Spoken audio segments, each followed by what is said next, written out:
Come on, Annie. Let's go to the movies.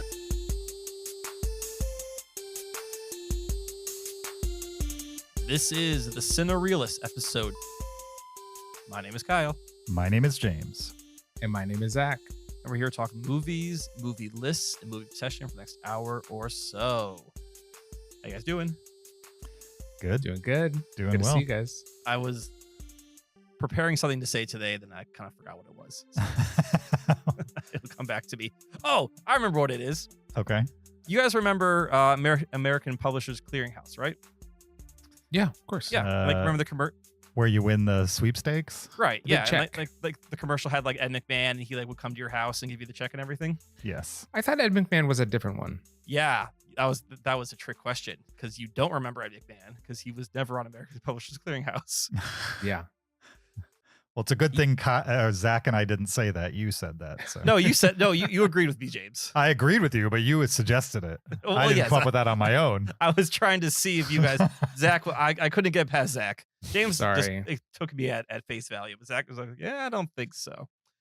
Yeah, I always assumed, again, it's like a Mandela effect thing. I always conflated the two, that Ed McMahon was American Publishers Clearinghouse. Mm-hmm. But it turns out he had his own one that he did. That was something very similar sounding. Ed McMahon's Clearinghouse. It was like Publishing America Clearinghouse or something like that. It was very similar sounding. Was Ed McMahon, was he on The Tonight Show? Is that how he became known? Yeah, he was with Johnny Carson, and then he also did Star Search, if you remember Star Search. Oh, yes, I do remember Star Yeah. Search. The bigger question is why? Why were you even thinking about this? American Publishers Clearinghouse. Like, what happened that brought you to even thinking about this, and then thinking, oh, was it really Publishers Clearinghouse? And then realizing, oh, he had a separate, like, who cares? Why is this a part of your life all of a it sudden? was an article I read. Okay. Because the article basically was like, remember Ed McMahon in American Publishers Clearinghouse? No, you don't. I was like, wait a minute. So it had like a clickbaity title, but it was a well-written article. I read it. Gotcha. I was like, oh, look at that. I always assumed it was one and the same, but they are not. Interesting. So you got sucked in by a clickbait article. I did get sucked in by a clickbait article. All right, fair enough. That's the game. But the actual article was good. It wasn't like, here's 12 other random facts about stupid things. It was an Sure. article just devoted to this one idea. As far as like collective false memories, that one's maybe the worst I've ever heard compared to like Berenstain Bears and Shaq being in, or not Shaq, what's his name? The comedian being in Shazam, Sinbad. right. Being in a Shazam movie. Yeah. Right. Yeah. Those are more fun than Ed McMahon. The cornucopia, I think, is the best one. Oh, Which I haven't fruit heard Is of that that that, one. is that the Fruit of the Loom one? Fruit of the Loom. And is it that Never there ha- never was a cornucopia? There never was a cornucopia. It's always just been a pile of fruit, right? Yeah, pile of fruit. Okay. But people remember there'd be like a cornucopia of fruit. in Yeah. Fruit of the Loom. Yeah. Mhm. Yeah. Interesting. All right. Welcome to episode of the Cinereelists podcast. Believe it or not, we talk about movies on this podcast, mostly. Thanks for joining us. We're going to talk a movie that is new on streaming and run through a related list, as we have been known to do in the past. Before we jump into all that, though, we need to remind you there's a video version of this podcast on YouTube. Go check it out there and watch while you listen. You could also support us on Patreon, patreon.com/Cinereelists. Support the podcast, get Cinerealist swag and our special after show, of which there are hours and hours and hours of previous after shows just waiting for you on your first month's support. Go check that out. Link in the description. You could also leave us an Apple Podcast review. We'd appreciate that. Or send us an email to heyguys@cinereelist.com. Links in the description to do all of those kinds of things whenever you're ready. Guys, ready to jump into our movie for this week? Let's do it. So ready. All right. We saw a movie titled Another Simple Favor. It is on Amazon Prime right now, and we're going to talk about it right after this clip. Boo. Is that? The cold-blooded killer. Emily. Oh. Everyone, this is Emily, the real-life faceless blonde. Except apparently I do have a face. And you're here. How are you here? Did you break out of prison? No, I'm out on appeal. Our legal system is so baby, I want to talk about the important stuff. Why isn't your book selling? It's selling. It's not. I feel like you left out all the good stuff. Remind me, what happened with your brother again? I tried to tell you. I tried. That was Another Simple Favor, a 2025 American black comedy mystery film directed by Paul Feig and starring Anna Kendrick, Blake Lively, Andrew Rannells, Bashir Salahuddin, Elizabeth Perkins, Michelle Maroney, Elena Sophia Ricci, Henry Golding, and Allison Janney, amongst others. The official IMDb plot synopsis for Another Simple Favor is as follows. Stephanie Smothers and Emily Nelson reunite on the island of Capri, Italy, for Emily's extravagant wedding to a rich Italian businessman, which is interrupted by murder and betrayal. What do you guys think of Another Simple Favor? Kyle? Yeah. This was maybe my most anticipated film of 2025. No, Sure. I remember enjoying A Simple Favor enough. I remember it being kind of campy and trashy. I read my old Letterboxd review, and I think I called it Trashy Gone Girl during the daylight. But I remember it being a fun movie and like, okay, this was a nice way to kill a couple hours. And when this movie came out, it was not on my radar whatsoever. But when I think James, you suggested this movie, correct? I mean, I suggested it because it's a sequel to a movie we've talked about on the That's podcast. true, yes. I mean, you weren't on that episode, but it's one that we have a legacy with. And it was streaming, so it's easy to get to for all of us. Yes. Yeah, A Simple Favor, one of the legendary Cinereelists episodes. right, for sure. This movie, it was fine. It kind of kept the same campy, trashy vibe that the first movie had going for it. I feel like they tried to amp it up even more, where there's multiple twists and let's make it bigger and weirder than the first time around, as many sequels can go.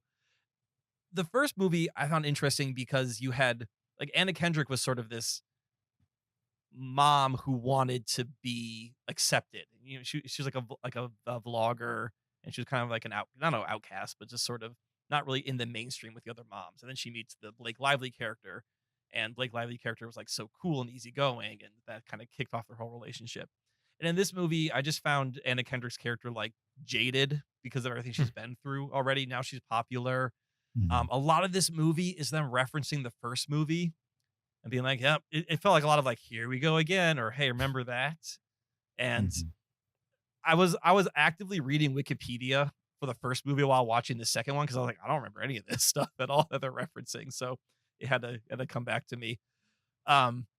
We can discuss this in spoilers. There's two big things that stood out to me. I guess one's a non-spoiler. Henry Golding's character was just so angry throughout the entire movie that I just got really annoyed with him after a while. Because I've always seen him play charming roles. And even in the first movie, I think he was charming. And this one, he was just mean and angry. And I just got tired of it after a while. I know it was probably part of his character and other things happened, but it just grated on me. And then something happens in this movie that's a callback to the first movie, and they keep making a joke about it. But I didn't find a very disturbing thing. A very disturbing thing, and I was like, that's not funny. Like maybe in the first movie it was funny because it was a little bit more.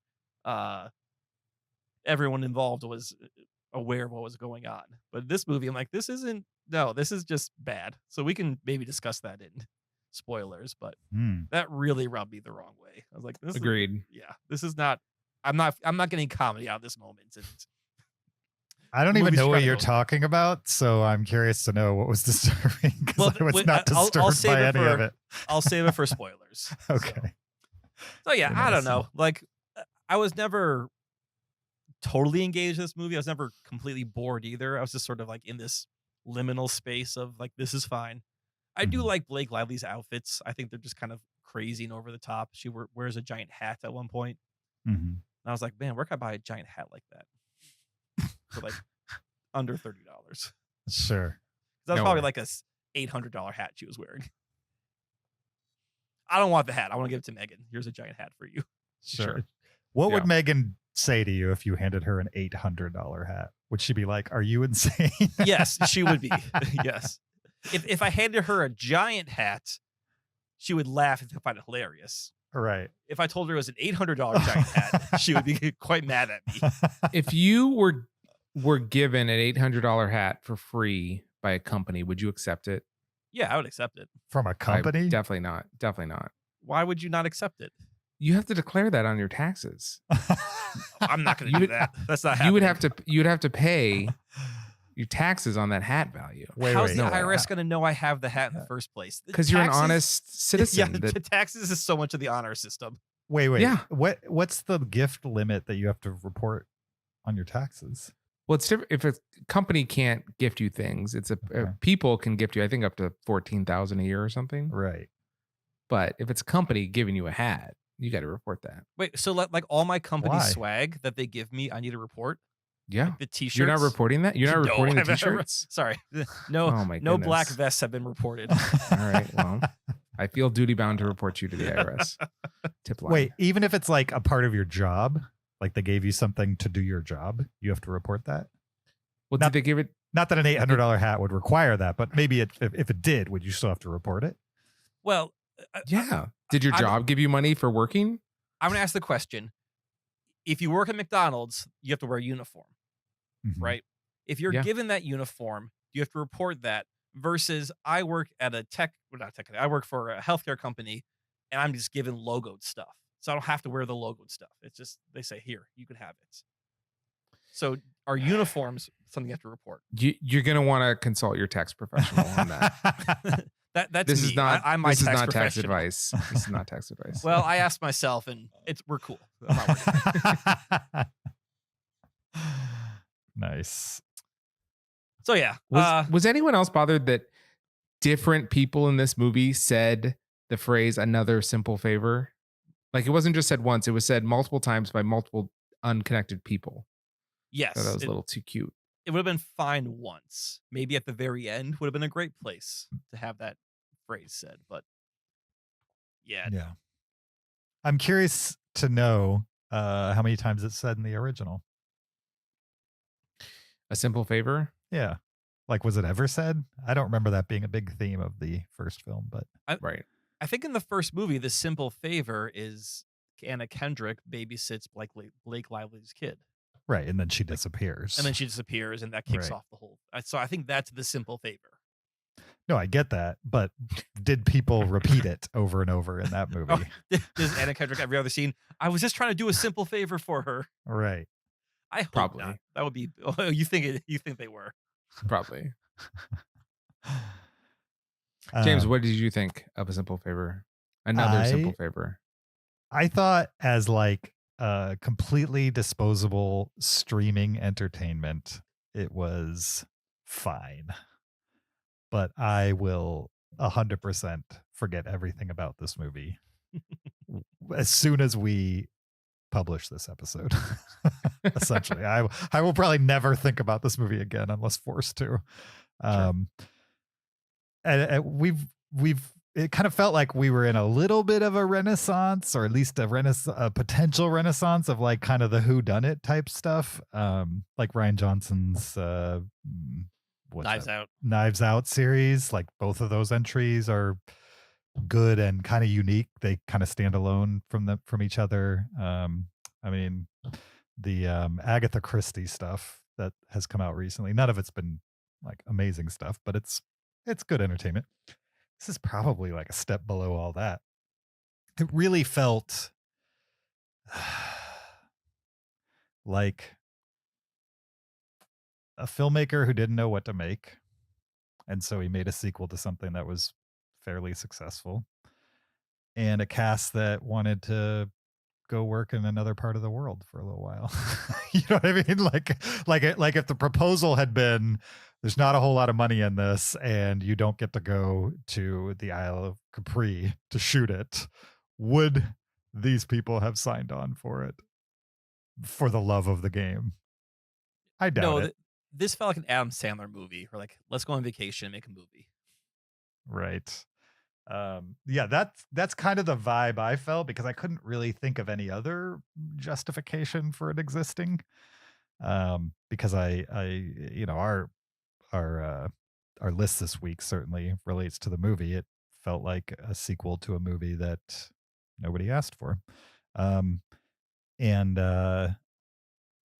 yeah, that being said, like the performances, the writing, the actual twist, not particularly better than the original or anything like that, or worse than the original, fully in line with the original.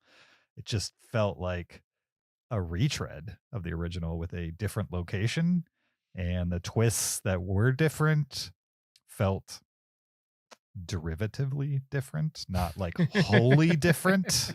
Yes.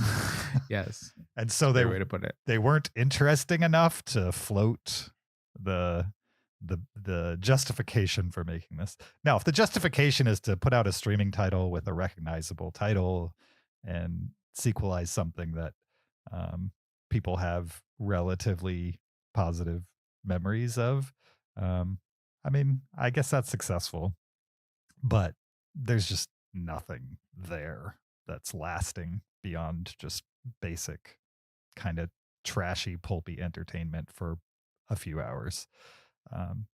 And it's not that I hold the original up to like some high benchmark that they have to hit or exceed, but it felt like the other one had more reasons to exist. Like the idea of Blake Lively and Anna Kendrick playing off each other, and Anna Kendrick's character was just so I don't know, Naive in the first movie? Yeah, naive, Yeah. bookish, obsessive, those types of things. And in this one, those characteristics were there. They just weren't quite as fun to watch in this one. She was so confident, right, that there wasn't as much of a difference between the two of them as far Right. as like confidence level, right? There wasn't a power, arrangement. They both were in control of themselves. right. Because in the Exactly. first movie, Anna Kendrick didn't know that there was something afoot. Mm-hmm. And in this movie, she's like, well, obviously something's afoot. She's constantly suspicious of everything. Exactly. Yeah. Yeah. James, what do you think about the hats, though? The hats were fine. Okay. I did note the same thing about Henry Golding's character, though, that you mentioned, Kyle. Just that, like, he kind of played the middle in the first movie. You didn't know whether he was a part of the scheme or also a victim type of thing. And so it was hard to tell whether to feel sorry for him or to be suspicious of him.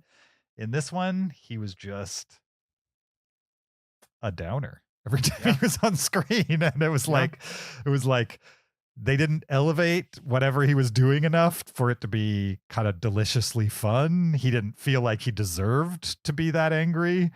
So it kind of made you feel bad for him, but also he was just so mean and so unreasonably mean, it felt like, that it was kind of like, okay. And then the twist, which we will get into, I didn't fully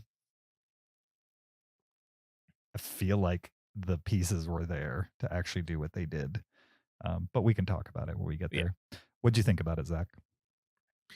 Yeah. I remember enjoying the first one. And I had no idea that this movie was being made or coming out or anything like that. Mm-hmm. And I was, like Kyle, very surprised at how often it referenced the first movie. It almost assumes that you're very familiar with the first movie. Mm-hmm. But to be honest, I did not find this movie very entertaining. I found it rather tedious at some times. Once you kind of suss out who you like and don't like, you have to just wade through another hour of watching them just kind of interact. You know what I mean? Mm-hmm. Like, the twists were exactly like James said, derivative of the first one. It was not a difference of, it was a difference in quantity, not of quality. Right. Which it felt boring in a way. And And then you had some extra characters like Allison Janney, who just felt so misused, superfluous. Just, I don't know. The publicist, Sure. Yeah. they could have just taken her out of the movie. I don't think she did a single thing to affect the plot or be funny. Mhm. There's an Like, why? FBI agent at one point. I, It would. can we talk about? Yeah, I want to talk about the FBI agent spoilers too. Okay. Okay. Well, happy to do that. And then, yes, there is a certain, I think the movie derives, is shooting for some of this. But there are some rather serious things with, human consequence. Yeah. That are just not cared about whatsoever. You mentioned something that happened to one of the sisters. I thought, I was thinking of the son. Went through some pretty wild events, and then at the movie is fine, whatever, not a big thing. It's fine. Someone explained that he's drugged. He won't remember anything at all. Well, yeah, maybe he remembered the wedding. Yeah, right. It was hand waved away. The wedding with his father, Uh-huh. who he lived with. So yeah, I don't know. I found this movie pretty tedious, actually. It wasn't fun. It was shot in a bright way. Mhm. I think we've been trained that we just have to accept that movies are dark and hard to see now. So in that aspect, it was nice that this is a movie where you could see everything, and it's well lit, and you didn't have to struggle to know what's happening in a night scene or something like that. But it wasn't worth my time. Sure. I Yeah. forgot we had to watch this until 10:30 last night, where Megan and I finished watching Last of Us. I was like, oh crap, I need to watch a movie. So I was pretty tired by the time this movie got finished also. Sure. Sure. Nice. Okay. Anything else for another simple favor? Or is it time to letterbox it and talk spoilers? Just so you know, James, we are 22 minutes into the podcast. I know. That's how it always works. Okay. Let's letterbox it and then we'll move into spoilers. I gave it a 2.5. I think I'm a 2. I'm a 2. All right. 2 2s and a 2.5. From here on out, we're talking spoilers for another simple favor. So if for some reason you don't want to know the exact details of the twist of another simple favor and other things in the movie, then you should pause it and come back to this. I don't, as we've all said, the movie's really not that good anyway. And even if you don't know the twist, I don't think when you do, you'll care whether it's spoiled or not. So it's up to you if you want to listen to this. We're just giving you a warning that we're going to talk about it as openly as we like. So spoilers from here on out. So there's a third sister, I guess. Right? Yeah, I picked this up from Wikipedia, and by reading the Wikipedia entry to a simple favor, I kind of guessed the twist to another simple favor. So, yeah, in the first movie you learn. So in the first movie, there's twins. Blake Lively has a twin. It's like Hope and Faith, right? And I think Faith is the main one. And Hope ends up dead. And we find, there's a twin involved. But we also learn in the first movie that there actually was a triplet. There was a third one that was a stillborn, and the legend was like the sisters, the two other girls murdered the third, the triplet in the womb. Right. In this movie, it turns out that Allison Janney stole the baby because she delivered him and made up this story about, it's stillborn and yada, yada, yada. And then raised her as her own, basically. Raised her as her own to do cons, right? Right. Yeah. Which is a really long game of con. Well, yeah, I mean, what was this her long game, or is it where she's an opportunist? Like, my wealthy niece or my famous niece is getting married and I happen to have a twin. So I don't know. Did the movie actually tell like whether it was, I mean, she got the girl the same tattoo, taught her how to the mannerisms of her sister. You know what I mean? Like there was a lot of stuff going on to pull this off. I don't know if she was raising her to be like her sister her whole life or not. All I mean, right. the what Charity was this one? Charity was obviously mentally ill. Right. But not mentally ill enough to be convinced to do it because then she could be together with her sister. You know what I mean? Like there was a motivation there for her to Yeah. participate. She had motivations for sure. Yes, that's true. Right. Yeah, But the idea that there's a third one and it's the exact same twist as the first one was so silly. Right. And I found her particular character, like the way that Blake Lively played her, was not fun to like listen to. Mhm. She had like a spaced out kind of vibe Yeah. that was just like so thick Right. that it wasn't necessarily fun. Did you feel like Blake Lively was playing her differently when she was Charity pretending to be Faith? No, 'Cause- not really. Yeah. I at no point was I like, oh, that's where the switch happened. Mhm. It just felt like the same character the entire time. Yeah. You know what bothers me is that Blake Lively, I don't know what it's called, if it's a mole or a tag or what it is, but on her face, Beauty mark.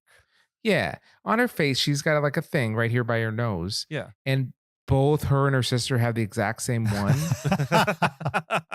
It like that. It doesn't have, no matter how much of triplets Don't you know how are, twins work? Yeah. you don't have the same mark on your next to your nose. They could have thrown in a gag where somebody like wipes it off her face or something like that. Yeah. With the, Um, that's Men in Tights, right? With the movable mole. Mhm. Do you guys realize this is the third week in a row that we've had a movie where an actor plays two different characters that interact with themselves? Really? I know Sinners, this movie, and then what was the other one? Thunderbolts. Oh, yeah. While they were in the void, they like, Oh. they met themselves. That's Right. right. Yep. Yeah. Right. That's true. Isn't that crazy? That is kind of crazy. I was impressed technically by how the two Blake Lively's interacted with each other. Yeah. Like, how they were interacting really bothered me, but like just the fact, like, oh, it looks like Blake Lively's with Blake Lively right now. Like, Well, at this point, it's just face replacement. and I right. kind of figured that's what it was, but it was done well enough where I'm like, that looks pretty realistic to me. Yeah, Yeah. I agree. I was into it. It's no multiplicity, but it's all right. Wow, 3 in a row of an actor interacting with himself. That's crazy. So we got to choose wisely for next week. Yeah, we got to really. We got to keep this ball rolling. Mhm. More movies where actors play dual roles for sure. There is a chance in Mission Impossible that with masks, Tom Cruise and Tom Cruise could interact with each other. that would I be think great. there's a very good Yeah. chance. There's a very good chance. Yeah. Someone wants to come say hi to you guys really quick. Is that okay? Yeah. Yeah. Okay. Yeah. Hey, Hey, Galen. How's it going? Good. Welcome. Welcome. Give us your quick hot take on some movie. we saw Thunderbolts. What do you think about Thunderbolts? I really liked it. Did you guys see Thunderbolts? Oh, we did. We did. We I saw feel it. like it was a Marvel movie mostly about mental health. I mean, Oh, that's pretty astute. yeah, I I think so agree. too. I agree with that. In Yeah. the end, they couldn't fight, so they just hugged it out. Thankfully, this is the spoiler section. Nice. Kyle, how come you weren't this insightful when you talked about Thunderbolts? Because I didn't want to give it away. I don't have the creative brain of a 9-year-old. Galen, what was the best part about Thunderbolts? I don't really know. I liked all of it. Okay. Do you like Bob? Yeah, no, wait, his name was Bob? Oh, Yeah. Bob. Before it was Sentinel, it was Bob. Yeah. Sentry. Sentry? What did I say? Yeah, Sentry. Sentinel? Yeah, I thought it was Sentinel. Sentinel too. No, that's the X-Men. Sentinels. That's a different thing for sure. Yeah. What was the worst part? I don't know. I liked it all. You liked it all. The removal of Taskmaster. Nice. Oh yeah. We both thought Taskmaster, the one who got shot at the beginning, was gonna be in the movie. Sure. I mean, she was in the movie, just not very long. Yeah. Makes sense. Hold on, I'm not done with him. Oh, Dane's got more questions. Okay. What's the next movie you're looking forward to, Galen? Do you know? Mission Impossible. Okay. Nice. Have you seen any of the old ones? I don't remember. I saw 2 of the old ones. I saw number 5 and 6. Nice. Okay. 4 and 5. Ghost. Oh, Protocol, 4 and 5. Domination, yeah. Sure. 4 and 5. So we have 2 more to watch before the next one comes out. Sure. Nice. Alright. Sweet. Yeah. Cool. It's gonna be awesome. You want to say goodnight? Good night. Good night. Good night, Good Galen. night. Good one. What did he think of Another Simple Favor? Oh I man, liked he it. loved it. Yep, he stayed up with me till midnight watching it.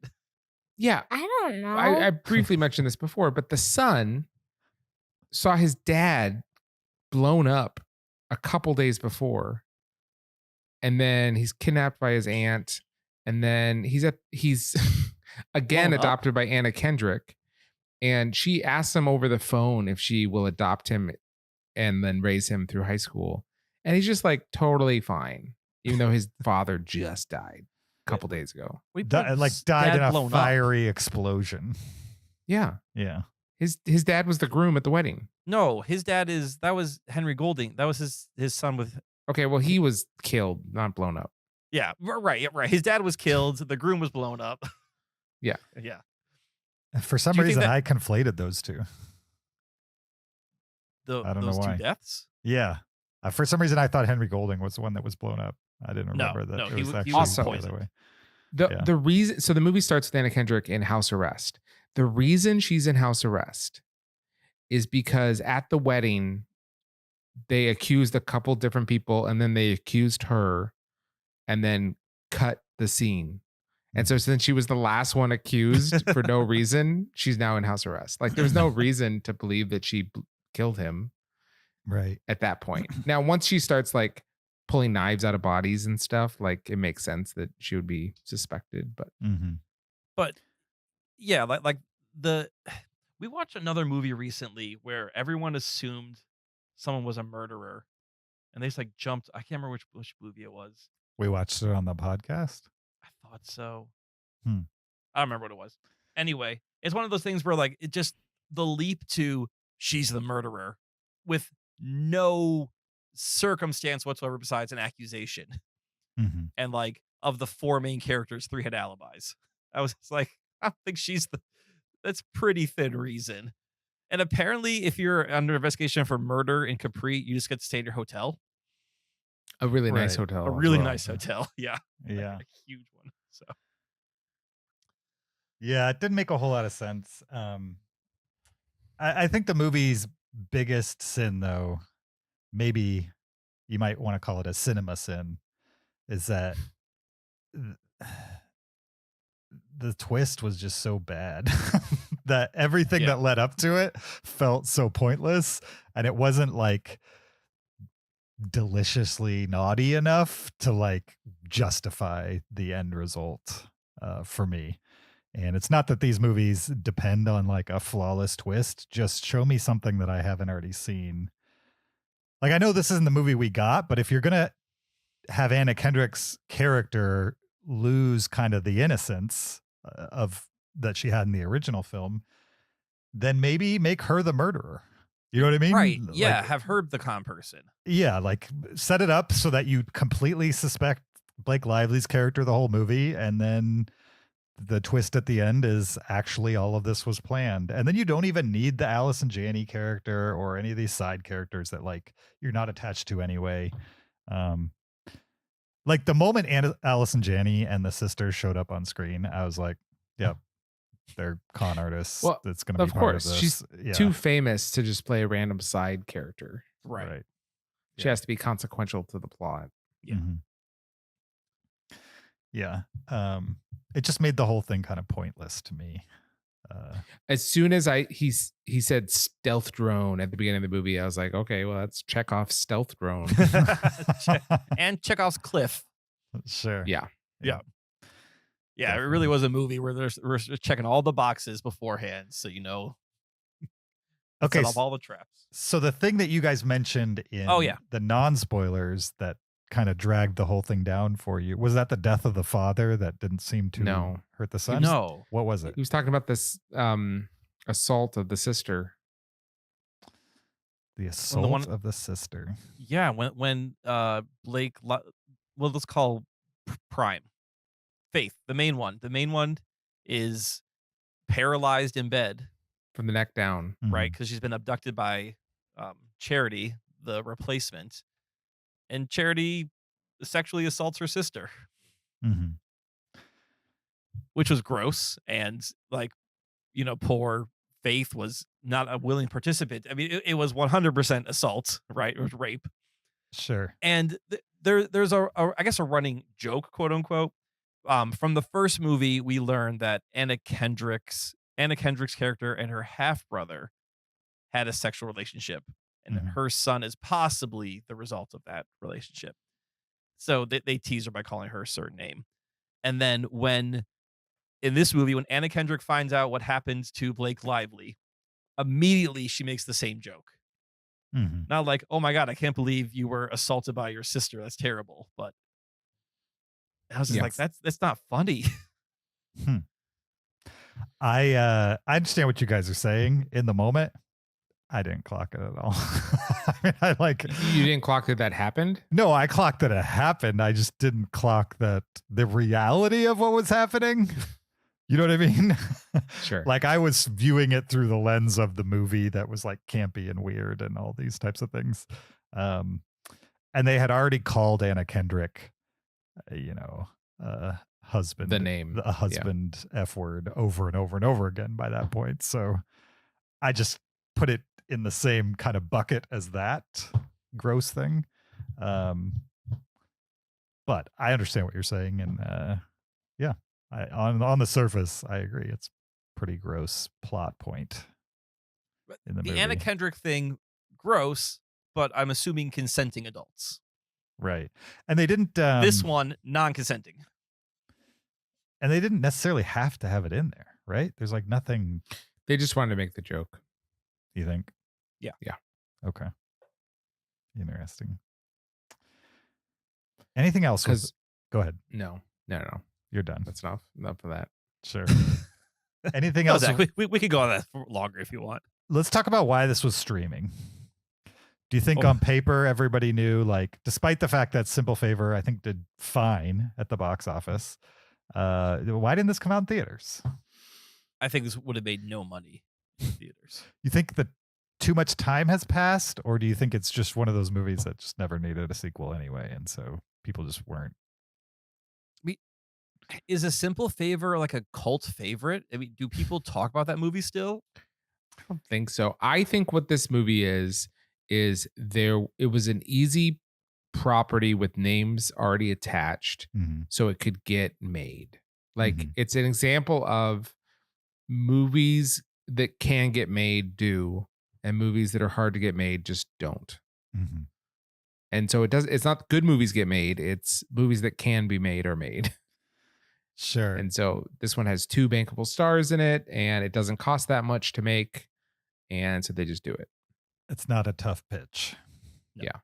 Yeah. And it's kind of a known quantity. Right. Distribution is free. Yeah. Makes sense. I also wonder if it was, what did Amazon buy? Paramount? MGM. I wonder if it was already an MGM movie. Because it had the MGM logo at the beginning. Okay. So yeah, they didn't have to pay for the concept, probably. Right. Yeah. Interesting. Exactly. I wonder if they're going to do that with other kind of, mid-level MGM properties, if they're going to try to sequelize those directly to streaming. This is the first one I can think of, short of maybe, well, Lord of the Rings they bid separately. That didn't come with MGM. Yeah, I'm curious. The only other big MGM property I can think of is Bond. Right, which they've already said they're going to do streaming only titles. Maybe not movies, but they're going to do streaming only content around James Bond. So do you think they're going to kill this? Totally off topic, but are they going to kill James Bond with oversaturating with TV shows related? Yeah. I think they might too. All right. That's it for another simple favor. Anybody changing their letterbox score? No. You guys didn't sway me. I'm stuck at a 2.5 for sure. Maybe if there were more hats, I would give it a 2.5 stars. All right. More hats. Good note. More hats. Good note. Speaking of notes, are either of you watching The Studio on Apple TV? No, but it's on my list. It's so, if you just wanted a fun thing, like when I sat down to watch another simple favor, I just wanted a fun, kind of delicious thing to watch. The Studio is that thing, I would say.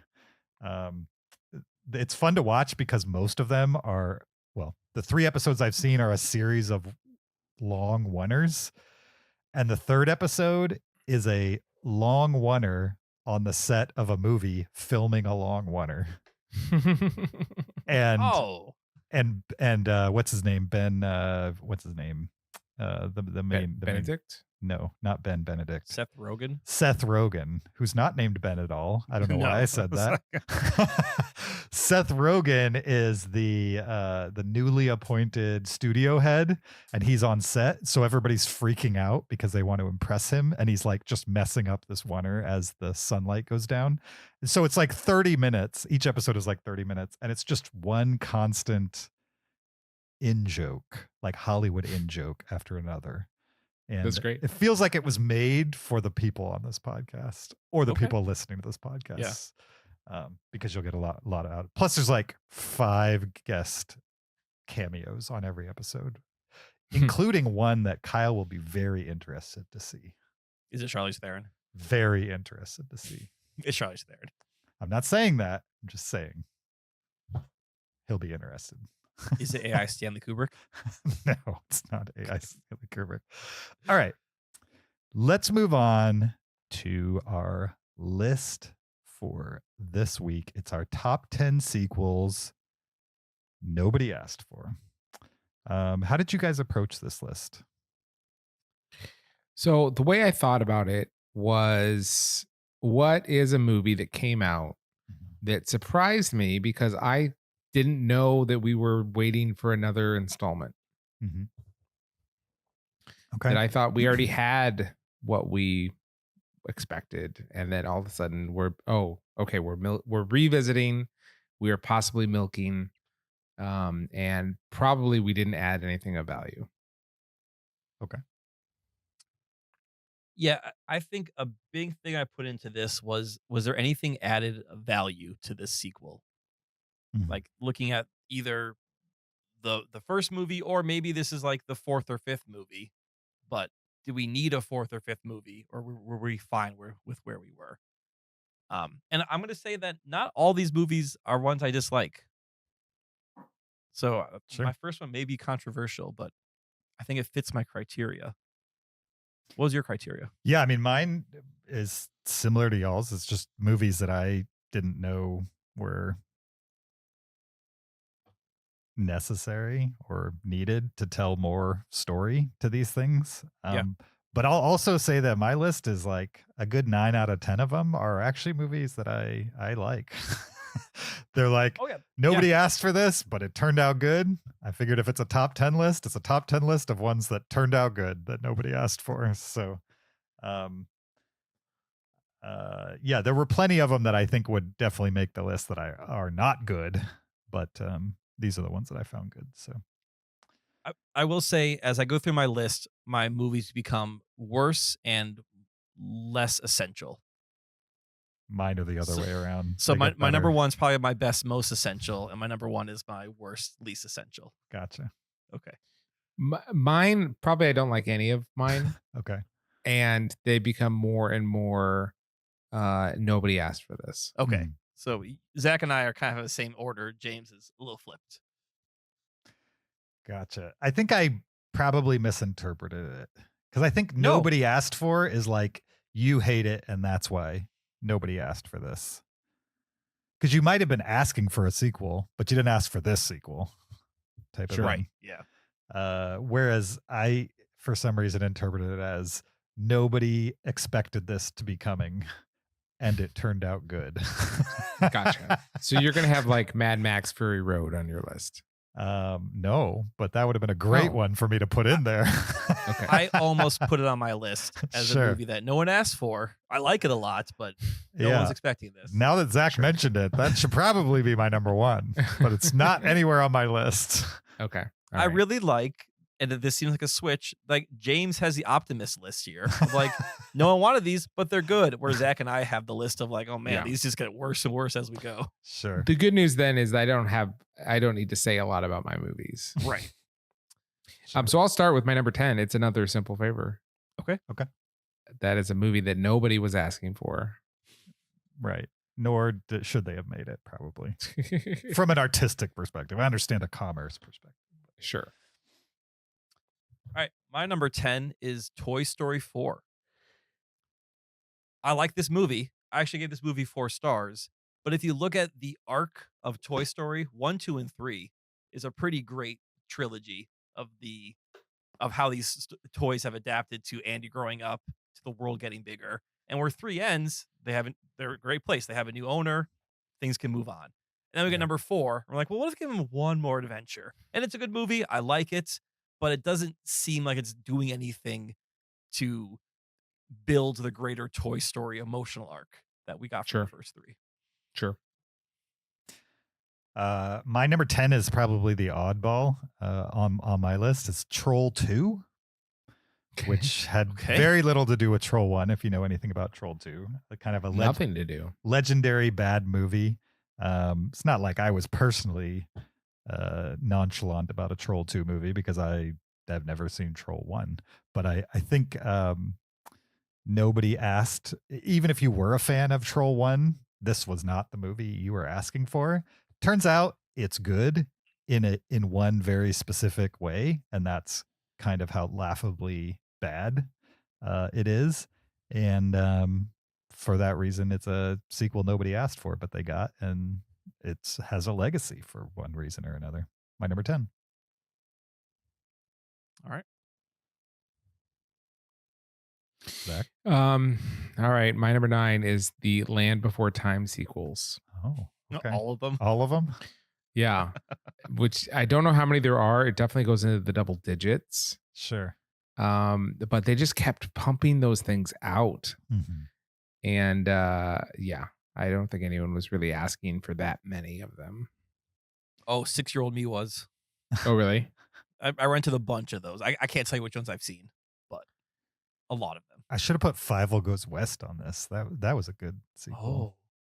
I like that one. I like that one. That nobody no one really asked for that one. Yeah. Now I'm being reminded of all kinds of them. So Land Before Time, who's the last person that saw the original Land Before Time on this call right now? Because I don't think I've seen it since I was a child. I watched it with Galen a couple years ago. Okay. And did it hold up? Yeah. Okay. I have no solid memories of it. Oh yeah, no, it's like when Littlefoot, when Littlefoot's mom dies at the beginning. That's super sad. The animation is really good. Then Sharktooth shows up. He's scary. All the friends are fun. It reminded me of like those little plush. Do you guys remember the plush toys of Land Before Time? Mm-mm. Okay, it's a very specific toy. You remember? No, I didn't have plush. They were like rubber hand puppets. Yeah, that's rubber hand puppets. That's what they were. Yep. And I just thought that just brought me back to that moment watching that movie.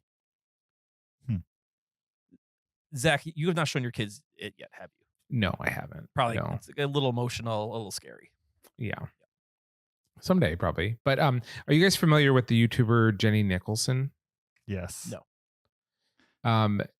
She's fantastic. She does long form culture videos, but she did a video where she talked about all 14 installments of The Land Before Time, and it's great. 14. Yeah. Nice. How many think you've seen, Zach? Did you see past the first one? I saw the first two. Okay.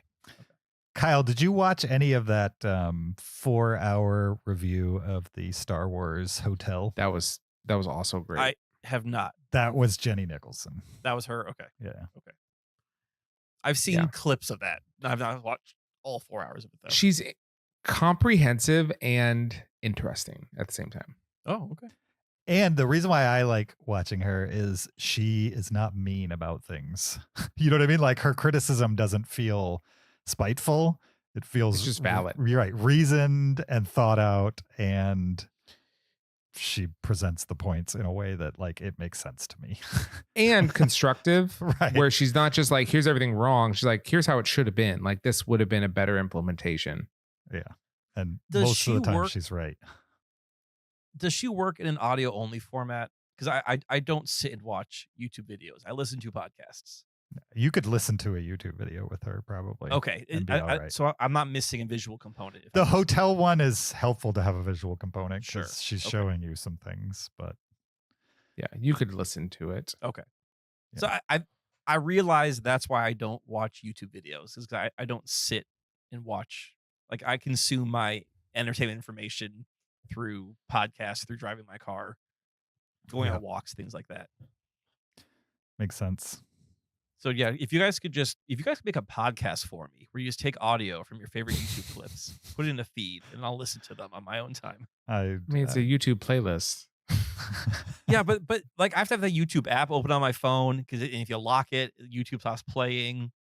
I don't think that's the case anymore. I don't know. Okay.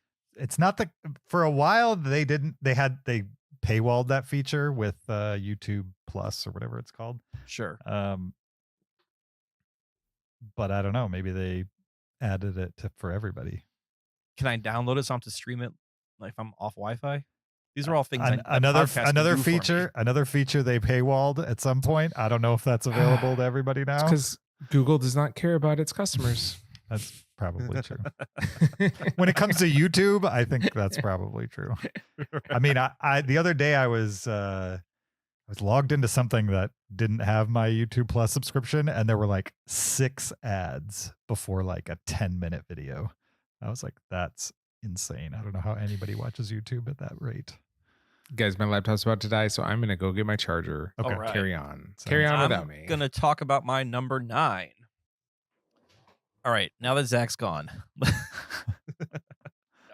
My number 9 is a movie that's a sequel that came out nearly 50 years after the original, directed by a man who only directed one movie ever, which is this movie, but is known for doing the sound of many of Francis Ford Coppola's movies, Walter Murch. This is 1985's Return to Oz. Okay. This is the sequel to The Wizard of Oz, where Dorothy, played by Fairuza Balk, is returned to the land of Oz and has another adventure. Many people, especially of like probably our age, remember this movie for being scary and maybe a little scarring at times, because there is creepy creatures. There's a creepy witch who switches heads. If you haven't seen the scene, go on YouTube and look for the Return to Oz witch headless scene. It's pretty freaky, even by today's standards. And this movie just looks off. There's this majesty that in the original Wizard of Oz and its technicolorness, and like the characters are played by humans, but you accept that a human is a lion. You accept that a human is a Tin Man, that a scarecrow. Everyone's humanoid, but it all kind of works in that world. And then Return to Oz, there's puppets that are kind of looking realistic, but not quite. The scarecrow has like a bag mask on, so he looks a little uncanny. And everything just in Return to Oz looks a little off and a little. I guess this is a popular phrase now. It looks like Temu, Wizard of Oz, where it just doesn't have that same panache that I think the original does, which is a classic. So Sure. I mean, there's only like 50 years between them. yeah, exactly. Yeah, almost 50 years between them. Yeah. So I have never seen Return to Oz. Is it something I should remedy, or I'm doing just fine without having ever seen it? I think as a piece of 80s media, it could be worth watching. Okay. I mean, Zach, have you seen Return to Oz, right? Is that the one where they're on like wheels? Yeah, there is like a Tin Man on Roller wheels. hands. Yes. Yeah. With That was the, a weird movie. the headless witch. Yeah, that was a strange one. Yeah. So I think it's worth watching because it's different and it's very of the era. Mhm. And like I mentioned before, a lot of people my age were scared and scarred by that movie. I think it's definitely worth watching. I also think Oz is worth watching. The Michael Jackson Wizard of Oz. Or The Wiz, Is that The Wiz? Mhm. I believe so. Okay. Yes. Okay. Not to be confused with The Wizard. I confuse those two all the time. The Wizard's Yeah. the video game movie, right? Yeah. Yeah. Yep. With the power gloves. Yeah. Yeah. All My right. number 9, Return to Oz, directed by sound guy Walter Murch. All right. My number 9 is from 2014, 300: Rise of an Empire. Oh, that's a great pick. Yeah, which isn't necessarily an amazing movie, but I felt like even when it came out, it didn't seem like 300 is based on a comic, and that's where the comic ended. Like there wasn't more comic to tell, and so Rise of an Empire is kind of just an invention, kind of loosely based on the source material and not necessarily based on the comic itself. And so I just never expected personally a sequel, and then they released one and it was okay.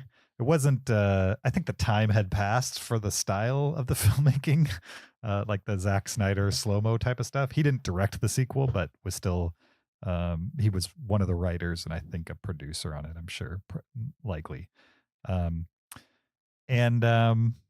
Yeah, there was enough there for me to enjoy it, even if I feel like the original 300 has a better shot at standing the test of time than 300: Rise of an Empire. I feel like 300: Rise of an Empire leans a little bit on like pulpy storytelling more than the original did. But the visuals are good, and the final battle, like with all the ships on fire and the horses are like jumping from ship to ship while they fight, was pretty spectacular. A little goofy, but fun goofy. And that's why it's a movie I certainly didn't ask for, but wasn't upset that I got. My number 9. All right. Nice. My number 8 is Independence Day: Resurgence. And Independence Day, great movie, super fun, awesome. And then wait 20 years and come up with a bad sequel? No, thank you. And it might be a recurring theme on my list of these Lego sequels that are just like, come on, do we really need this? Mhm. And it's bad. So I totally agree. It's not on my list, but man, I don't know what they were thinking with that. I mean, I've clearly zero desire to see that movie. Clearly there was, myself included, was like, yeah, more Independence Day. And then like 20 years later, my enthusiasm for it had waned. And then they gave us a bad movie on top of it. And it was like, okay, what was the point of this? Yeah. Kyle? My number 8 is a 1984 movie. It's a sequel. It's the only sequel ever to a Stanley Kubrick movie. This is 2010, the year we made contact. So this is the sequel to 2001: A Space Odyssey. Stars Roy Scheider. He is an astronaut who follows the footsteps of Dave Bowman, the original astronaut from 2001, following the monolith and to figure out what happened in 2001. Essentially, this is a movie that explains the events of 2001: A Space Odyssey. And this feels very much like a sequel because instead of there being one monolith, there's a scene where there's like 100 monoliths all floating through space. And Hal is found, and Dave Bowman comes back. And I haven't seen this movie in 30 years, so I have no idea if this movie is good or not. I remember liking it as a kid because this was a sequel to the movie I really liked, but I don't know if it's any good anymore. I don't think anyone really needed to see a sequel to 2001: A Space Odyssey. It's a movie where you don't need to have everything explained to you or to figure out, oh, now what happens? It's kind of what you get is what you get. And apparently Arthur C. Clarke wrote a sequel, and then this director, Peter Hyams, went full Kubrick on it because he is the director, producer, writer, and cinematographer. Wow. I gotta see that one day. You've never seen it? No. I haven't either. I would watch it with you guys. I don't know when we'd ever watch it together, but Sure. Let's do it. Commentary track. What if we did a double feature? Like watch 2001: Space Odyssey and then go right into the You sequel. are shameless. That is, you just want to watch 2001 Yeah. again. You want a You reason. guys come to my house. I got it on I got multiple 4Ks of 2001: Space Odyssey. You can choose which 4K you want to watch. Are they the same transfer? Yeah, they are. Okay. They're just different releases. Sure. One came with a poster. Amazing. Did you say this is the only Kubrick movie with a sequel? That's not Yeah. true. You What's forgot the other about movie? my number 8, Dr. Sleep. Oh, yeah. That I should have put on my list because no one asked for that movie and I hated it. Well, see, nobody asked for it, and I liked it.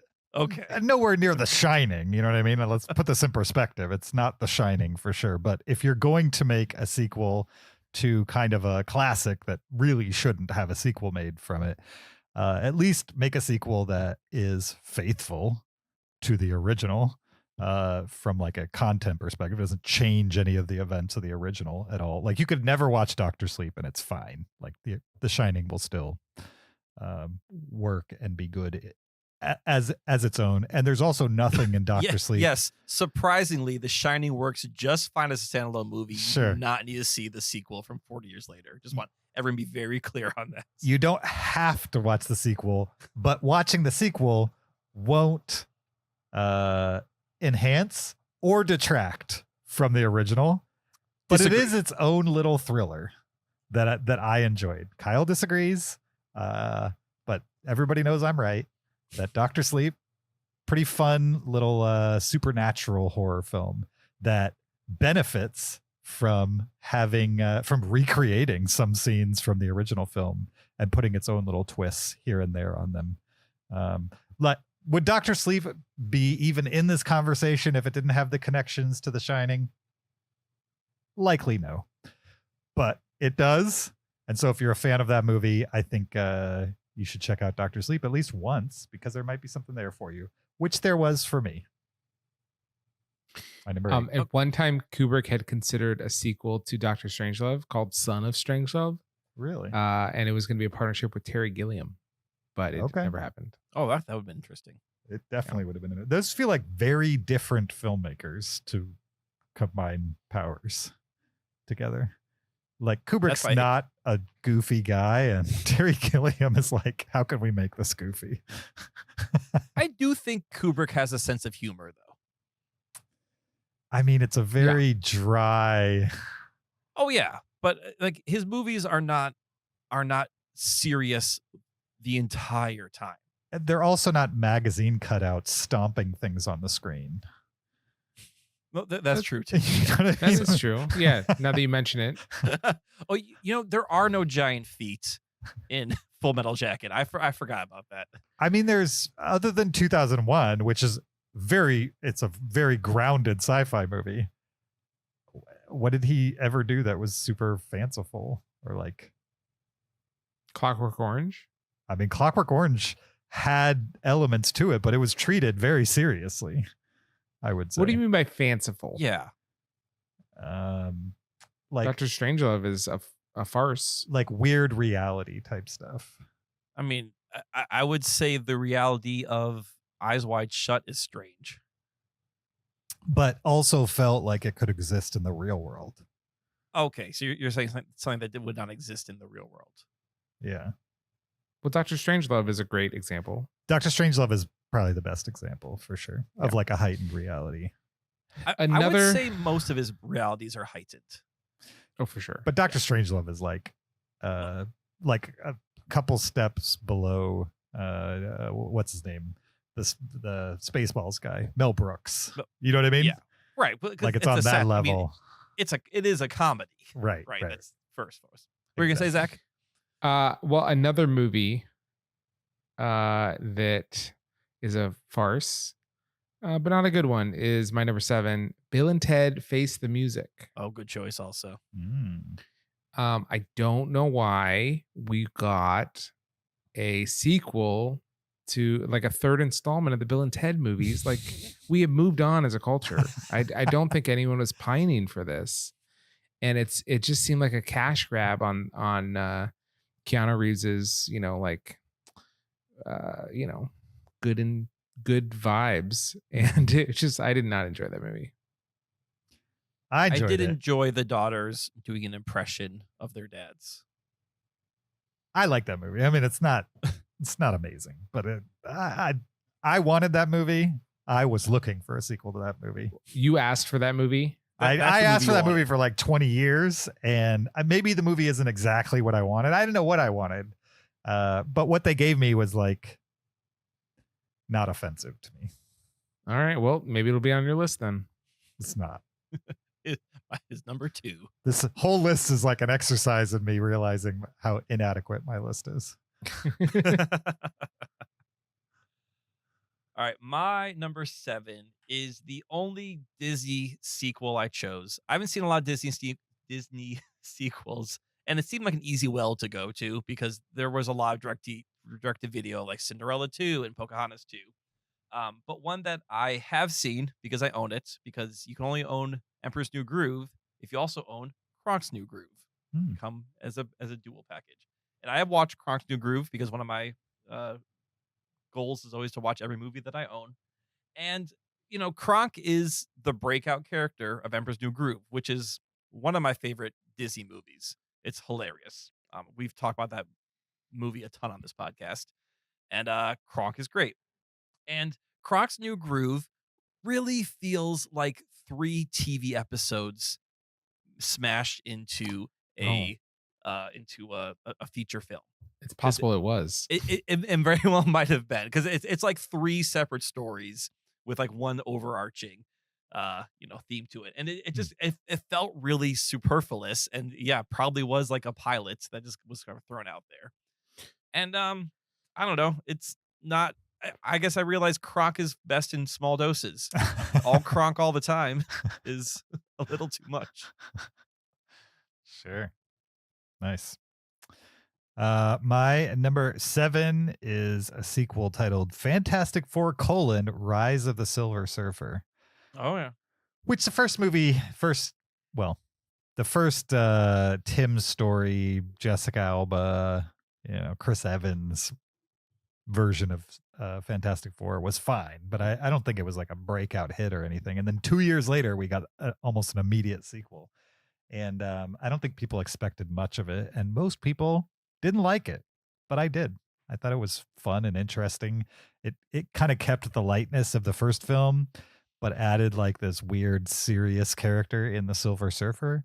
And I'm pretty sure if people haven't already forgotten about this movie and the first one, they're going to soon when it's replaced with the MCU version of these characters. But I revisited both of these movies maybe a year ago or so and reconfirmed that I think they're, as comic book movies go, pretty fun movies, if inconsequential, in the bigger picture. But back then they were making superhero movies that weren't consequential past the beginning and the end of themselves. So that was just the style back then. I still think this one's a good one. Nice. My number 6, Zoolander 2. Zoolander 2. I'm a big fan of Zoolander. Love Zoolander. It wasn't on my radar that we were going to get Zoolander 2. I wasn't thinking, I wonder what happens next.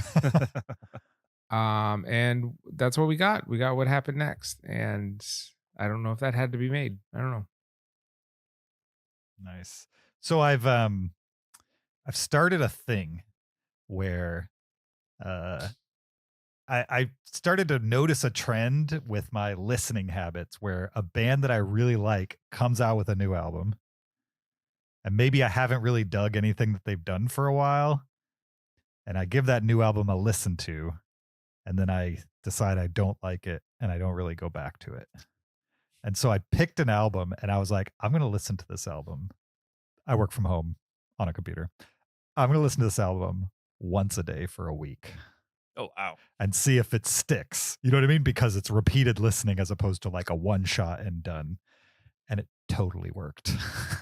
And I wonder if Zoolander 2, a movie I've seen once and didn't like, I remember us talking about it, Zach, is one of those movies that like you just have to watch It has to be on VHS when you're in college, where you play it over and over and over until the stupid parts are funny. Yeah. I don't know. I didn't like Zoolander the first time I saw it. Oh, okay. Well, maybe I liked it the second time I saw it. Have you watched Zoolander 2 at least twice? No. I think you have to watch it one more time at least.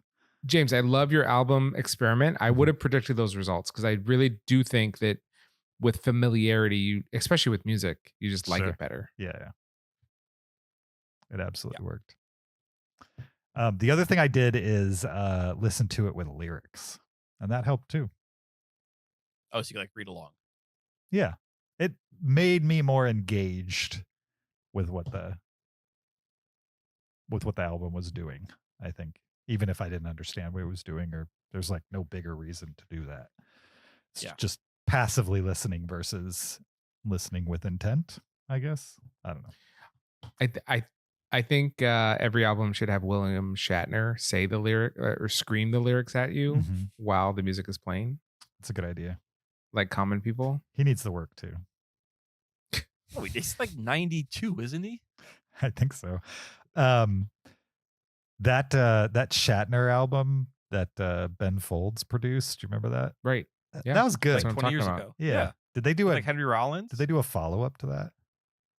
Or was it that was one and done? Well, because he had an album earlier where he did like Rocket Man and things like that. I remember that. And that was probably the 80s. Mm-hmm. And then I think then he did the second one where he did like Common People and the Henry Rollins stuff, and that was like in the 2000s. Is it bad that I don't know if whenever it's more of that. whenever I think of William Shatner, all I think about is his wife that drowned?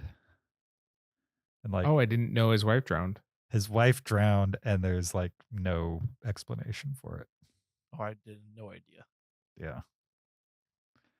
So there's some suspicion that something weird happened, but there's like no way to prove anything, evidently. The Natalie Wood thing is very suspicious. Yeah. Oh, she was probably murdered. Right. Well, that's what people think about Shatner's ex. Right. But there's like just nothing to go on that says that would happen. But if it's not that, then she like fell into a pool as a perfectly able-bodied swimmer and then drowned. Well, so from what I'm reading, James, she had a blood alcohol level of 0.27. Right. And had taken a Valium. So maybe she passed out. And had a broken neck, likely from diving into the pool. That's what Shatner wants you to think. Yeah, where are you reading this? She also had a Shatner is history of alcoholism. Yeah, exactly. She'd been treated for alcoholism multiple times. No, this is on I know. Shatner 2028.com. Shatner 2028. The common sense candidate. Yeah. Maybe just at the time things were open-ended, and since then they've defined why, and I just never got the message. Sure. That's entirely possible too. James only watched the first 10 minutes of Hard Copy and then turned it off. Right. He's like, well, what happened to her? Yeah. Hard Copy. There's a reference for the He only kids. does the first until the first commercial break of Entertainment Tonight. Sure. And then Exactly. And then turns it off. switches over back to Maury. When are they going to solve these mysteries? These mysteries are unsolved. Someone needs to rescue 911 them. Kyle. Who's Okay. doing it? I'm just having fun. Number six. My number 6 is another Keanu Reeves sequel, but not Bill and Ted Face the Music. This is The Matrix Resurrections from 2021. I guess you call this a Lego sequel to The Matrix. And I think the biggest sin of this movie is it's really focused on world building and not focused on action whatsoever. And as much as the world building is well known from The Matrix, what really people were drawn to was the fight styles. And the world supported the fight styles, especially in the first movie. Obviously, they got farther along. It got a little bit more navel gazing of like, what is this greater world they're in? But even the second movie, Revolution, what's the second one? Resurrected? No, that's this one. Resurrections. Reloaded. Reloaded and Resurrection. No, Reloaded and Revolutions. Revolutions. 2 and You're right. 3. You're Yeah. right. You're right. Yeah, Revolutions, not great. Reloaded has some great action scenes in it. Resurrections is all story and all world building and what happened to these characters, minus Morpheus, because I don't think they got Lawrence Fishburne for this movie. But the action was kind of meh. And I was like, well, if you're gonna make a Matrix movie, at least give me good action. Like, we know Keanu Reeves can do it. He's doing John Wick, right? He can, Carrie-Anne Moss can probably still do it. I don't know why this movie couldn't pull it off. Yeah, I unfortunately don't remember much about that movie. I know it hasn't been that long, but I clearly need to watch it at least one more time to confirm. But I just don't remember, other than people being older in it. I don't remember any of the plot points of that movie. Was it that spoiler maybe for the fourth Matrix movie? Was it that Carrie-Anne Moss's character is actually the one? Was that right? Or something like that? I don't remember. Yeah.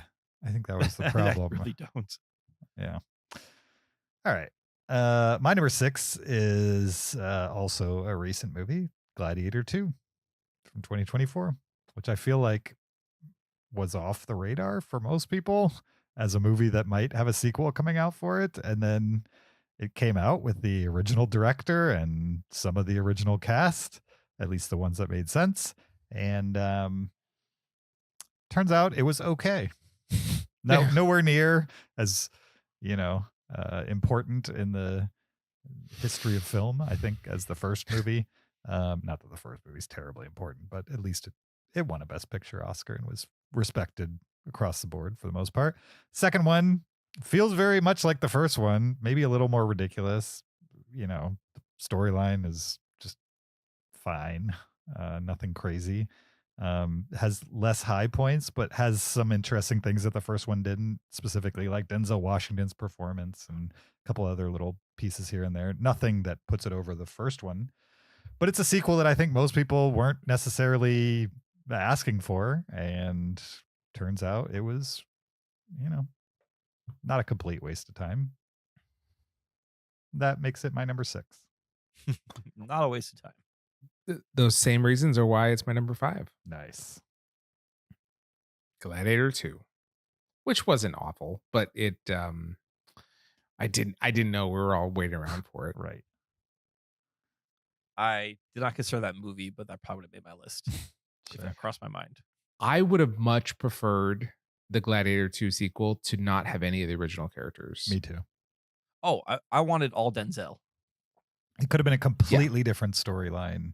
Exactly. Because 100 years later or something. Yes. Yeah. For sure. We want to see more of the Roman world with new characters. Mm-hmm. Not what is Maximus's son up to. Yeah. Turns out the exact same thing his father was up to. You know what I mean? But now with sharks. Yeah. All right. My number 5 is The Fast and the Furious, Tokyo Drift. This is the third Fast and Furious movie, which canonically is actually the 6th Fast and Furious movie, I believe. Yes, this one takes place between 6 and 7, but not known at the time. This is the one where none of the main characters are in the movie, and it stars Lucas Black as a teenager who looks 30 years old, who gets in trouble, so he's sent off to Tokyo to kind of not escape the law, but to try and shape up a little bit. And he gets into underground street racing. This movie feels superfluous because it is a racing movie, but it doesn't really connect at all to the larger Fast and Furious world until they forced it into the Fast and Furious world, when they kind of made these into heist movies later into the 2000s. There are 2 good things about this movie. Number 1, it's directed by Justin Lin, who did make some of the best Fast and Furious movies in his later era. And then it also gives us the character of Han, played by Sung Kang. And I think that's the reason why this movie got kind of recalibrated into the timeline, because everyone liked Han so much. And he, spoiler alert, dies at the end of this one, that they wanted to make him a surviving character, which we see that he comes back to life anyway. Spoiler for Fast and Furious 9. Not to be semantic, but like this is a spin-off. This isn't a sequel. They made it into a sequel long term, but when they originally made it, totally separate story. I mean, it's called The Fast and the Furious. It's not like Fast and Furious Presents. Hobbs and Shaw, that's a spin-off because it's Fast and Furious Presents. Rogue One, that's a spin-off. That's a Star Wars story. This is called The Fast and the Furious, which is the title of the first one, Tokyo Drift. So you think it was intended to be the third on release, not intended to be a side story on release? Yeah, I exactly. This was not. Okay. This was supposed to be because like they didn't get Paul Walker back. No one's in this movie from the original cast. They kind of thought this series was dead, because Vin Diesel didn't do sequels, and then for whatever reason, Vin Diesel's like, you know what? Let's reboot it. So he is at the very end of this movie. Sure. And that's then true. 4 comes out after this. Yeah. I mean, there is a link to the full series. Zach, There is now. I need a ruling, Zach. Is this a sequel or a spinoff? This is a spinoff. Yep. I'm with James. Oh, okay. Well, then my number 5 is Gladiator 2. I do have a comment to make though. I'm not super in touch with the Fast and Furious franchise. I don't know it as well as Kyle does for sure. Right. I haven't really paid attention. I haven't seen all of them, that kind of thing. But I recently took an online quiz, like a personality profile kind of a thing. Okay. And you answer a bunch of questions, and then it says what movie and TV characters and literary characters you're most like, and it ranks, I think, about like 3,000 of them. Okay. From number 1 to like 3,000. And it's based off of other users saying like, okay, this character would rate this way personality wise. And then it puts you at who they think is the closest out of 3,000 literary characters and TV characters or whatever. Anyways, my number 1 was Han. And I don't know what that means because I don't know much about Han. Oh. But my question for you guys is, how similar am I to Han? You're not as cool as Han. That wasn't a question. The question, there wasn't a slider for how cool are you. How do you feel about salty snacks? Okay, so you've hit the 2 elements of personality, coolness and flavor profile. Yeah. Flavor profile, yeah. I like salty snacks. Are you loyal? Yeah. How good are you at? I've been friends with you since 3rd grade. Oh, is that out of loyalty? Well, even after the friendship bracelet debacle. I don't know anything about this. Oh, it's long story short, I'm a terrible friend. But because Zach is such a Han. It would be fun for a Patreon someday is have you guys take it as well, and then we like absolutely look at who it puts you as. How many questions are we talking? Thinking the same thing. Yeah. Oh, it goes by very quick. It's like 32 questions. You can do it in a couple minutes. Okay. Oh, so we can like talk our way through it as we're doing it. Totally. Okay. Yeah. All right. Well, let's see how we're doing today. All right. Well, Gladiator 2, my number 5. James.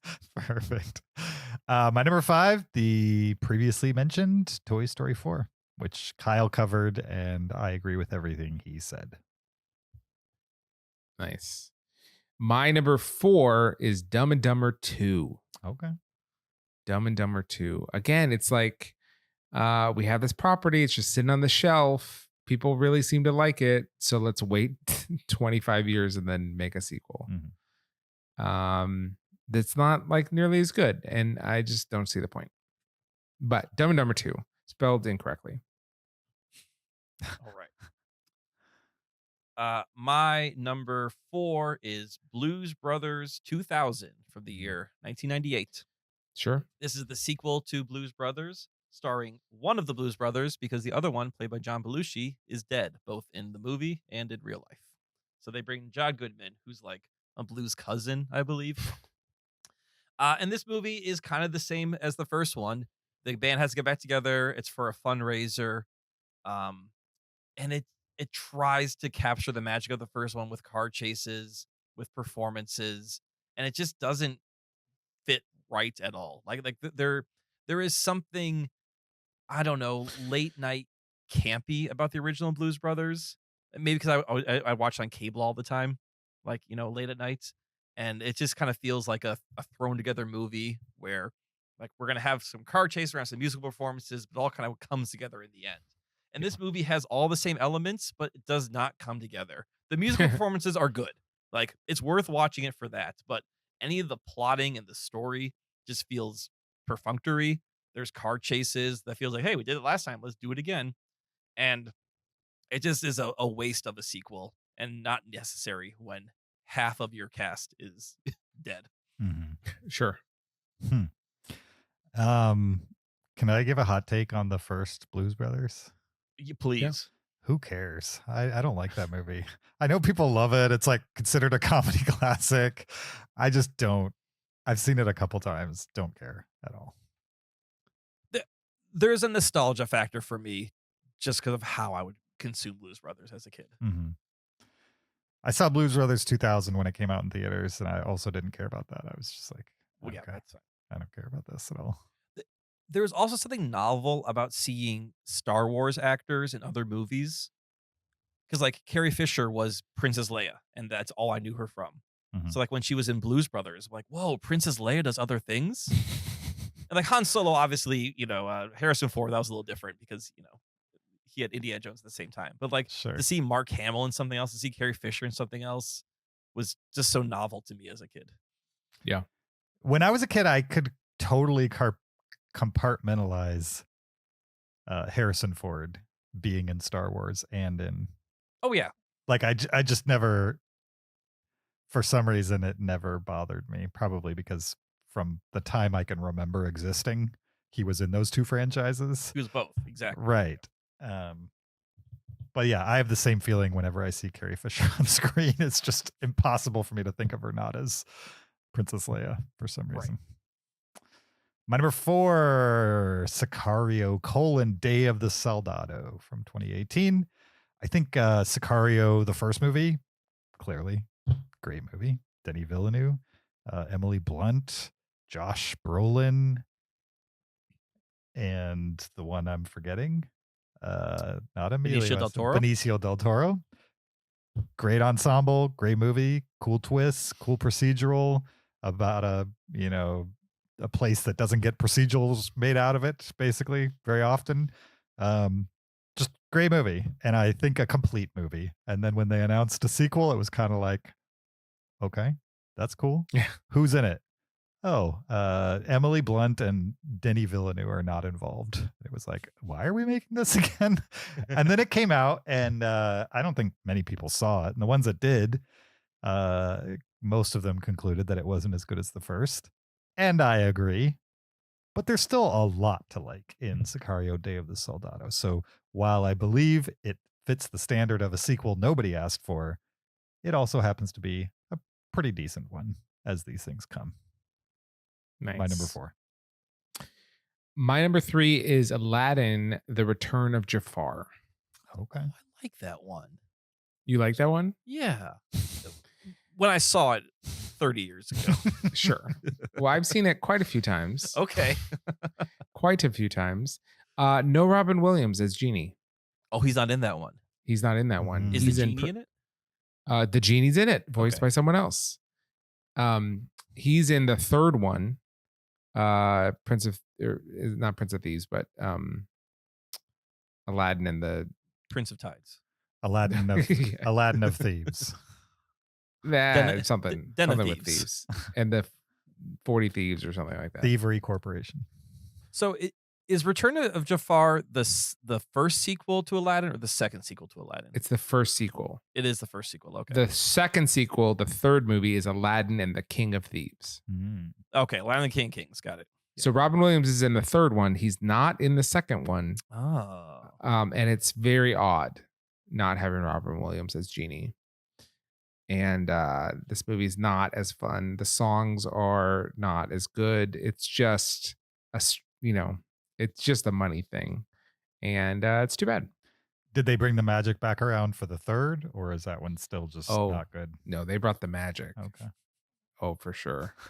All right. That magic being Robin Williams. Yeah. Yeah. But how did the music come back, or was the music still kind of subpar? On that the music was good. Music was good. All right. It was good. It's not a whole new world, but it's good. Right. Did they even reprise like the stuff people like, or not really? So in the second one, they have the same song from the first one with different lyrics.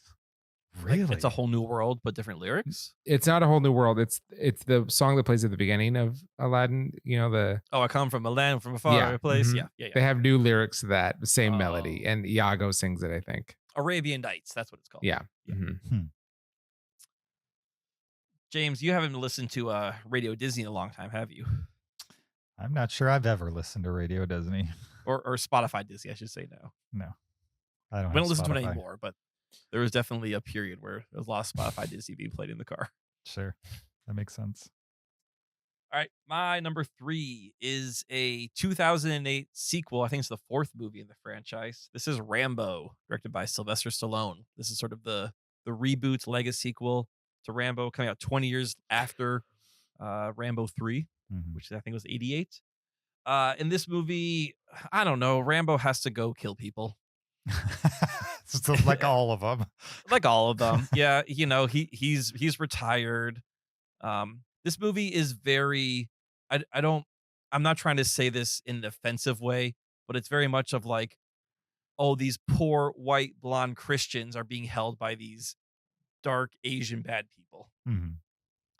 And so it's just very much of like, help us because we're white and pure, and kill these not white, not pure, not good people. Yeah, there's like really no motivation other than they're bad people that are holding the good people. Exactly. And I believe it's somewhat based on the true story or like true events, but they really lead into the whole of like poor Americans, bad Asian people. And it's just a lot of Rambo blowing people's heads off with a 50 caliber. He doesn't even pick it's mounted. Like the movie feels lazy. It's the thing's mounted the whole time. He never actually picks a gun up. I'm sure he does. But you know, it's his little guns. He doesn't take a shirt off because I think he's super out of shape when he's making this movie. And you just kind of feel like Sylvester Stallone's just, I don't know why he was doing it, probably for the money. He's directing himself, but he's not trying in this movie whatsoever. Nice. My number 3 from 1995, Die Hard with a Vengeance, the third Die Hard movie. I feel like Die Hard 1, big hit. Great movie, fun action movie, fun setting, all that good stuff, everything an action movie should be. Then Die Hard 2, people were like not so hot on that one, the one that took place in the airport. And it kind of felt like the Die Hard series, maybe it was a one movie thing. And the second movie was kind of unnecessary. And you can watch it if you want, but it's, you know, just watch the first one. You get what Die Hard, you get the best of what Die Hard has to offer. Then Die Hard 3 with a Vengeance kind of came out without people really clamoring for it. I don't think people were really asking for it. It came out. It was kind of its own thing while also existing in the Die Hard timeline. And it turned out good in its own ways. But also was comparable where it counted with the first one. And but also had new twists on the concept and the characters. And I really enjoyed it. I think it's a sequel nobody was asking for. Turned out pretty good. My number 3. It's also the best video game of the 3. Nice. Totally disagree. Which one was the best? The first one. I like the on top Sega Saturn. Yeah, I like the top down room to room Die Hard. Is that what you're talking about, Zach? Yeah, absolutely. Oh, the third one was like a racing game. It was like a taxi, like a crazy taxi style game. It was. I don't think I ever and played that. That was fun. It was fun. The second one was like on a rail shooter, right? Yes. Yes. But the first one is like the walls are like translucent, like until you get close to them, kind of a thing. It was awesome. It was so cool. My number 2 is Indiana Jones and the Kingdom of the Crystal Skull. My number 2 is Indiana Jones and the Kingdom of the Crystal Skull.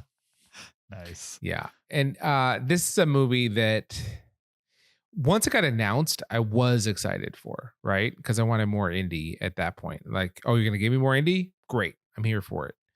But before it's announced, there's no way we needed more indie. the third movie ended with them running into the sunset, like riding off into the sunset, right? It was a complete package, tied up with a nice little tidy bow, and no one was clamoring for another Indiana Jones. But it started the avalanche of Harrison Ford reprising roles as himself in things to various levels of quality. But this movie was terrible. It was so bad, and nobody asked for it, and then we were given it, and we didn't want it. Take it back. The fifth one I actually had fun with, so Yeah. that's not on this list. But the fourth one, ugh, bad. Sure. Yeah, I think I'm not going to add a ton to this. I agree with a lot of what you say. I think the two big crimes of this movie are the the fantastical world was blown out with aliens. Like I don't know.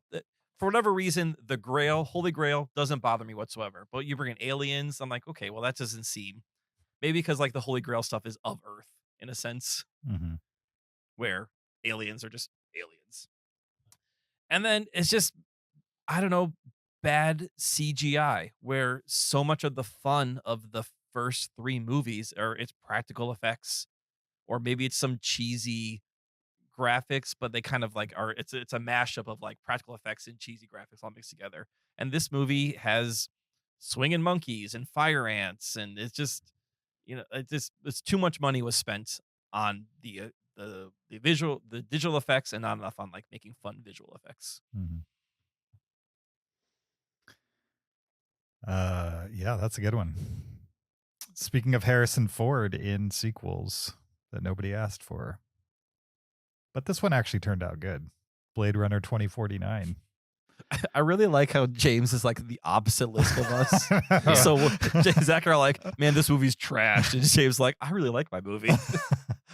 So Blade Runner 2049 was certainly not a movie on my radar. Like Blade Runner exists as its own standalone thing that I loved as a kid the first time I saw it, and as I grew into teenage, and beyond, and become a fan of film, it just kind of always existed and was always good through all of those stages in life. And I just always figured that if they were going to make another Blade Runner, they would have done it way back when. I don't really know how successful it was box office wise, but I just remember it was constantly on HBO and those types of channels, and watching it repeatedly there, and then having it on VHS, DVD, blah, blah, blah. Years later, they announced a new Blade Runner. I remember hearing stories of Denis Villeneuve basically wanting to make this movie and having executives be like, why? Why this movie specifically? I mean, he did it with Dune too. Like they were like, he pursued making Dune. It's not like somebody offered him that. He made that project happen. From what I understand, he made Blade Runner 2049 happen just through his own enthusiasm for the idea. And then it turned out pretty good. And I think he used Harrison Ford in an appropriate way, which is I think why the most recent Indiana Jones movie works, is because they use Indiana Jones in an appropriate way at his age and all those types of things. And didn't lose some of the coolness of the original, and added stuff to it as well. Brought in new characters that made sense in the context. And I don't think it's a movie that anybody was really asking for other than Denis Villeneuve. And he made what he wanted, and it turns out pretty good on its own. So that's why it's my number 2. Nice. All right, my number 1, Matrix Resurrections. All right. It was just, this movie just seemed crazy compared to the obviously the first 2 sequels weren't amazing, right? They had flaws. But this one just seemed completely unnecessary. It seemed like they didn't understand what everyone liked about Matrix, right? It was just a different thing, and it was strange for that reason. And I really did not like it, and I don't think anyone was wondering when's Matrix 4 going to come out. Sure. I mean, I was wondering, But I You were I wondering. kind of stopped wondering like 10 years after Revolutions. Yeah. And then when they announced it, I was like, oh, they finally got to it. All right. Now or never, Right, I guess. Wasn't there a period where John Wick 3 and Matrix 4 were supposed to come out at the same time? Like the same weekend? I mean, they rumored Matrix 4 for like a decade before. Right. Yeah. Yeah. They just couldn't never. I mean, the Wachowskis were going through their own things and making movies that none of them were hitting. And so it was kind of just a matter of time before they revisited it. And then when they finally did, wasn't there only one Wachowski sibling on that? Only one of them was on it. Yeah. So even in the end, they couldn't do it together, which was weird. But at least we got Speed Racer out of it. I've never seen Speed Racer. Really? You should watch that. Should I see Speed Racer? It's super fun. That's definitely a Galen movie. You could watch it with them. Okay. Yeah. Zach, have for you seen sure. Speed Racer? I have. It's fun. It's become like a little bit of a cult classic because Yeah. at the Yeah, people talk time about it. people didn't understand it. But I think with some perspective and distance from the hype, it's a fun little movie. All right. Maybe I'll add it to the family watch list. Cool. All right. My number one has the word speed in it, and it is also Keanu Reeves adjacent because he didn't make this movie. It's Speed 2: Cruise Control, Sure. which is maybe the least essential sequel ever made. Hmm. Speed, great 90s action classic, right? On a bus, can't go under 55, can't stop the bus. What do we do? Mhm. Sandra Bullock and Keanu Reeves will figure it out together. Jeff Bridges tries to figure it out, but can't defuse bombs very well. So, Speed 2: Cruise Control takes place on the second fastest, most dangerous thing on the earth, cruise ship. Sandra Bullock's in it, but not Keanu Reeves. She has a new cop boyfriend, and that's pretty much it. This movie it's about a runaway cruise ship, which has no danger to it whatsoever because it's on the open water. Mhm. Willem Dafoe's the bad guy. He's hamming it up. He has a reason for why he's hijacked this cruise ship, but the whole time you're like, well, we're on water. It's fine. Like, I feel bad for the people on the cruise ship, obviously, but it doesn't have that, like, what, can they just jump off? There's water down there. And then this movie does end with the cruise ship crashing into a pier and causing huge destruction. And I don't know if this is an urban legend or apocryphal, but my understanding is that the director, John DeBont, had this idea of, I want to crash a cruise ship into a city someday. And then he worked backwards into this movie. So this movie feel like it was backed into a stunt. I don't know how much of that's true or not, but I like to believe that this movie was a stunt first and then a movie second. That's what the Mission Impossible movies are. They are, but they do it so well. Like, they give you a compelling movie, or they give you so many stunts, right? They definitely do stunt first, movie second, but they do it well. This movie does not do it well. I don't know what they were thinking because the first movie is such like a ticking time bomb from the very beginning to the very end. And in this one, I don't know. They went with like one of the old timey wind up watches for some reason for the ticking time bomb. And they were just like, they forgot why people like the first one. Plus, losing Keanu hurt that movie so much. Right. Because the chemistry between Keanu and you said her name already, Sandra Bullock was thin, but was there, right? It was like trauma bonding type of stuff, right. Yeah. And it was cool. And then in the beginning of the next one, they're like, "Oh, he's out, and now I'm with this guy that you've never seen before." And it was like, okay, well, who gives a crap about this guy? Or, whatever. I don't know. Series of bad decisions. In the first one, Sandra Bullock has to drive the bus, right? She has something to do. Right. In this one, she's a passenger. Right, yeah, like it just happens around this cruise ship when it gets hijacked. I don't remember the whole setup to it, right? But it's really like a oh no, not again situation. And it's just it's so unessential and so bad. James, what is your favorite, most essential sequel? This might be revisionist history because I wasn't actually alive when this movie came out, but I feel like this is how it played out. A movie came out. Everybody loved that movie, but they considered it a standalone movie. You're not talking about Empire Strikes Back, are you? And then a sequel came out. Oh, it's Empire. And then a sequel came out, and people were like, how possibly is this sequel so essential when nobody asked for it? And of course, I'm talking about the movie The Godfather Part 2. Okay. All right. Okay. I feel like the original Godfather, everybody loved, everybody flocked to it. It won awards. And then they were like, we're making another one. And people were like, we don't need another one. We already got The Godfather. It's great. It's a standalone story. And then The Godfather 2 Part 2 came out, and people were like, wow, this is even better. And so I feel like it was a movie nobody asked for, but it turned out to be a pretty great one. The question is my interpretation of history actually true?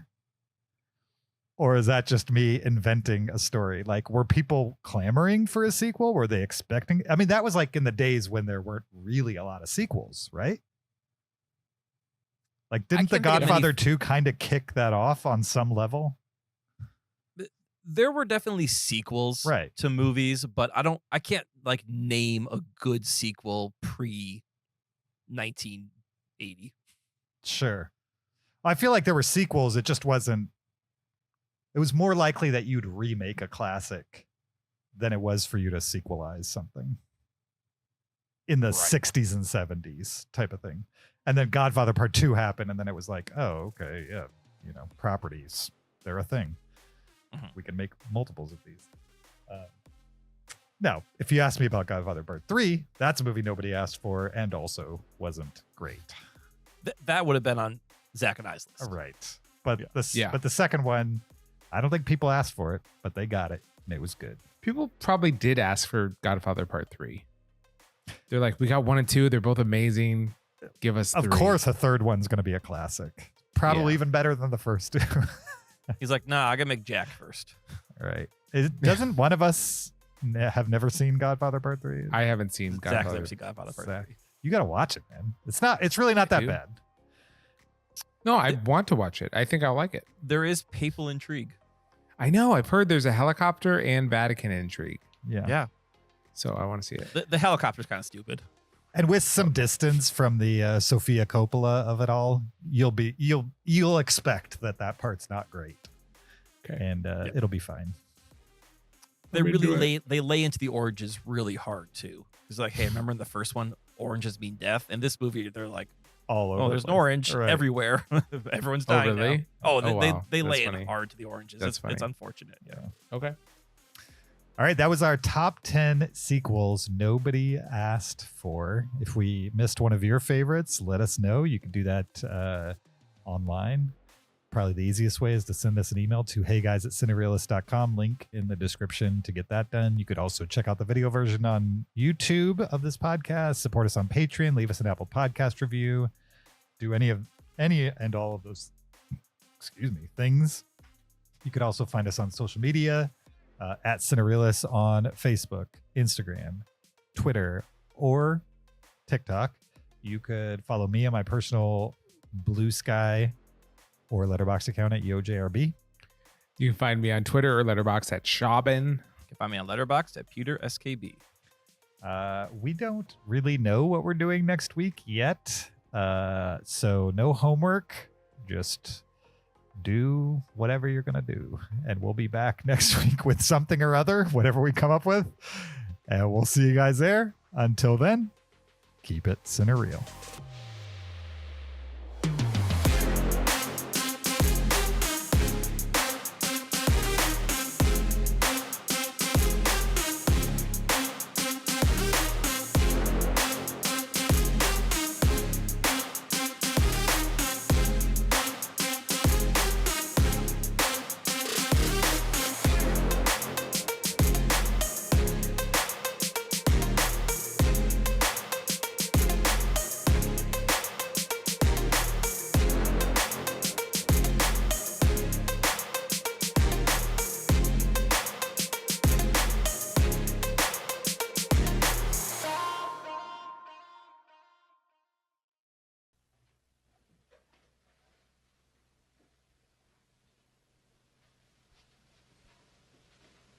You're still here? It's over. Go home. Go.